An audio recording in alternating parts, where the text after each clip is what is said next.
Buen día, vamos a hablar de la unidad 3. La unidad 3 se refiere a traumatología y ortopedia. Para referirnos a la anatomía quirúrgica del esqueleto y sus generalidades, vamos a decir que el sistema musculoesquelético, que tiene como función el apoyo y el desplazamiento del ser humano, está conformado por huesos, músculos, articulaciones, cartílagos y ligamentos. El hueso se desarrolla sobre tejido mesenquimático con células que retienen calcio, tiene en su interior una parte esponjosa, en su exterior una cortical, su parte medial se llama diáfisis y sus extremos se llaman epífisis, y es ahí donde encontramos la inserción de ligamentos y tendones. Un cartílago es un tejido esquelético flexible que forma parte de la articulación y que protege la terminación de los huesos.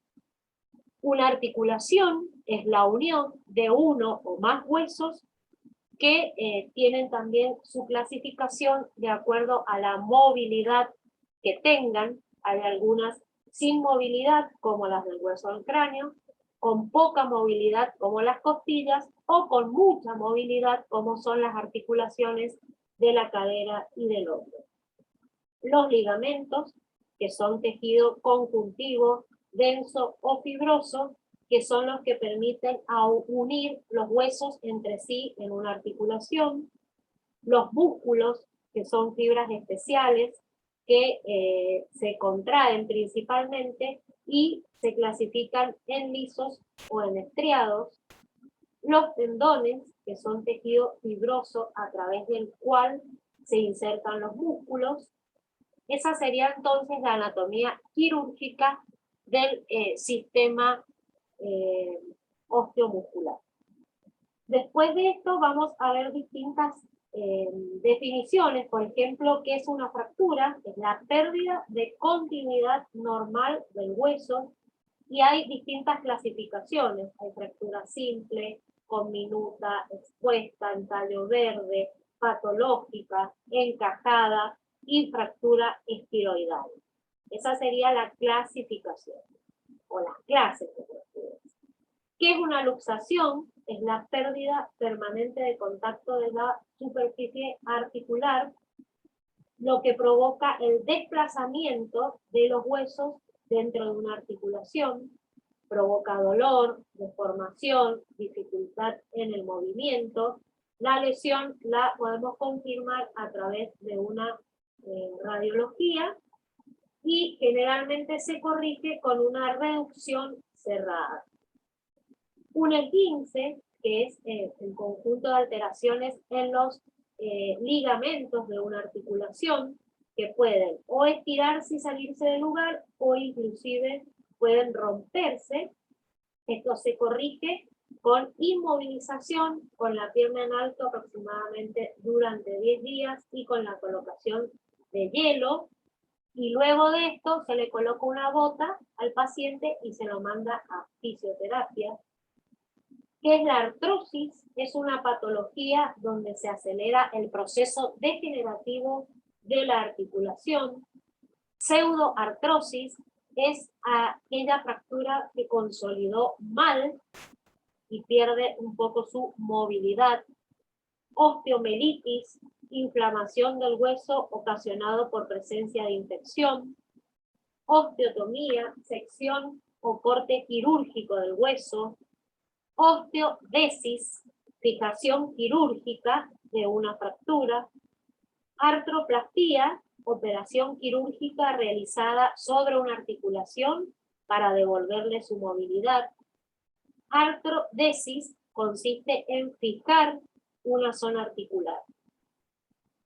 Dentro entonces de lo que es fractura, principalmente, ¿de qué manera nos vamos a mover? Vamos a volver especialmente a la parte de fractura, y vamos a referirnos cómo podemos manejarnos en cada una de las clases de fractura.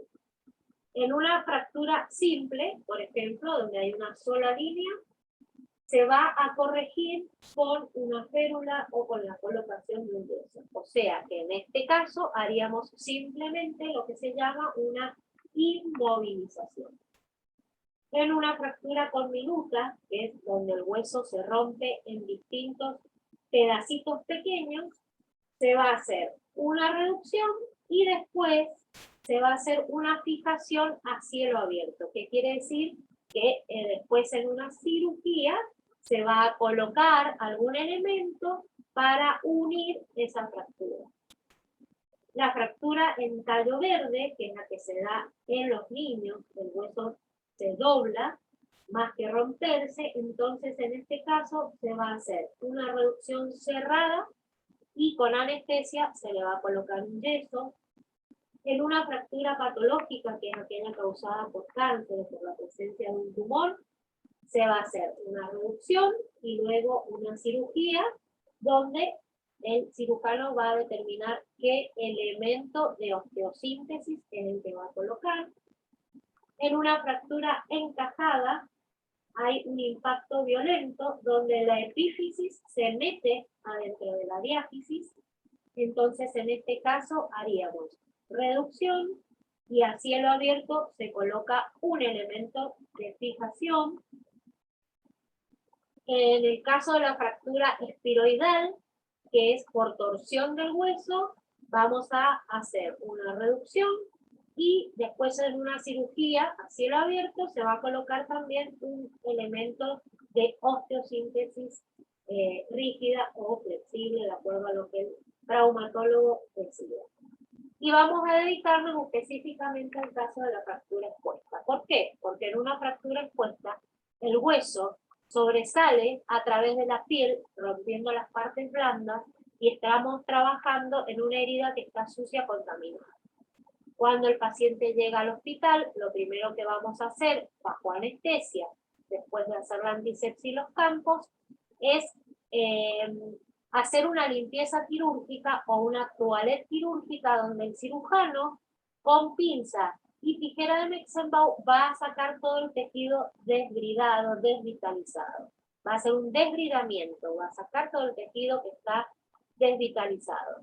Después de esto va a lavar con solución fisiológica, va a lavar con Trovinox y va a colocar una tracción esquelética, que consiste en colocarle un clavo de Steinmann a través del tobillo, en el caso de que fuera fractura expuesta del miembro inferior, al cual se le atan dos sogas que va a llevar un peso y eso va a traccionar al hueso para mantenerlo en su lugar hasta una posterior cirugía, donde sí se le va a colocar un elemento de osteosíntesis. ¿Y por qué nos manejamos así? Porque en la fractura expuesta, ustedes tienen que pensar que el paciente llega de un accidente y esa herida va a contener vidrio, madera, es una herida sucia, contaminada, que si nosotros en la primera cirugía colocamos un elemento de osteosíntesis, ese se va a infectar, se va a aflojar y se va a salir finalmente porque estamos trabajando en una zona sucia, contaminada.